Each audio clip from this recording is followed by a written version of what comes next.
Hello बच्चों, आज मैं बात कर रहा हूँ जेईई मेन का काफ़ी इंपॉर्टेंट क्वेश्चन है जो फ्रिक्शन चैप्टर से लिया गया है।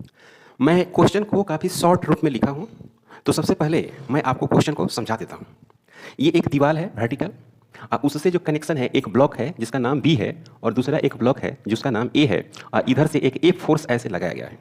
ए फोर्स आप लगाए हैं जिसका वेट है ए का वो है 20 न्यूटन और जो बी का वेट है वो है 100 न्यूटन। क्लियर है? ओके।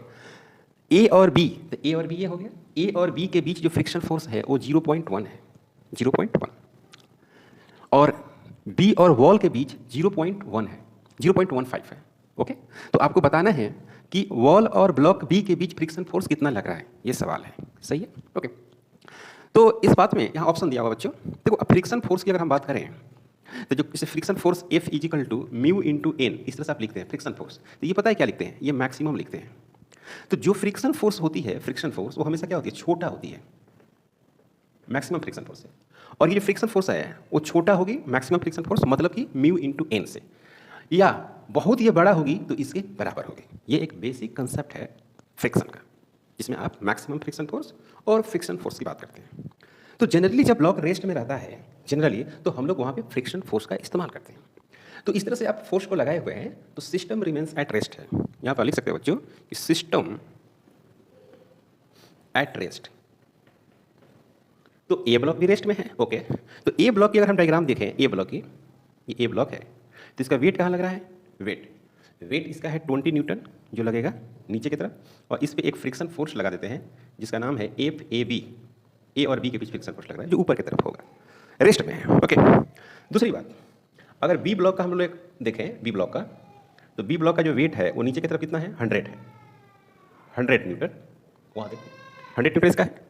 अब इस ब्लॉक पे फ्रिक्शन फोर्स ऊपर की तरफ, तो इसी ब्लॉक के द्वारा इस पे जो फ्रिक्शन फोर्स लगेगा वो किधर लगेगा? नीचे की तरफ। ये एक the basic concept of friction force, tendency का अपोजिट। जैसे इस ब्लॉक का टेंडेंसी कहाँ है? नीचे आने का, तो फ्रिक्शन फोर्स कहाँ लगेगा? ऊपर लगेगा। अब इस ब्लॉक से हम देखेंगे, है ना, तो इस ब्लॉक का जो फ्रिक्शन लगेगा इस ब्लॉक के द्वारा इस पे, ये बिल्कुल अपोजिट में लगेगा।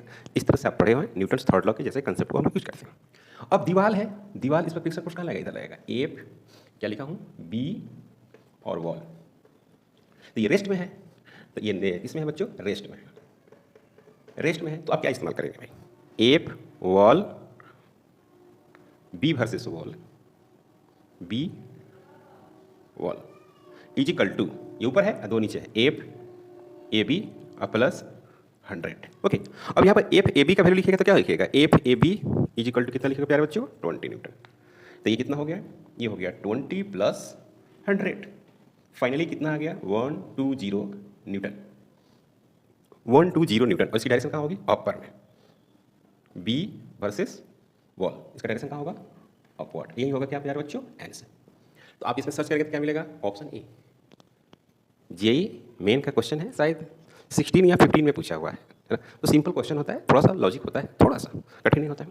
चैनल पर नए हैं प्लीज सब्सक्राइब करें, शेयर करें। Thank you.